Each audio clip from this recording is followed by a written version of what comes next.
Mana ayolimiz bizaga birinchi marta murojaat qilib keldilar. Birinchi marta kelishlarida bola qorning kichkina, platsenta joylashgan o'rni yaxshi joylashgan, bola pasta debdi. Bola pasta bo'lmaydi, platsenta pasta bo'lishi mumkin.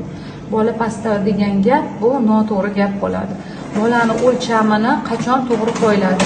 Bolani o'lchami birinchi UZI xulosasiga qaraladi va 13 haftalikdagi UZI xulosasi mutaxassis tomonidan to'g'ri o'lchangan bo'lishi kerak. Shunda bolani o'lchami shunga qarab solishtirib boriladi. Bu birinchisi. Bola o'sishda orqada qolsa, bosh o'lchami, qorin o'lchami, son o'lchamlariga qaraladi.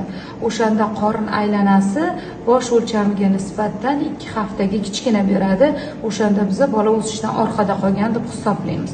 Lekin hozirda bizning bolajonimizni boshi ham, qorni ham, son suyaklari o'lchamlari ham norma.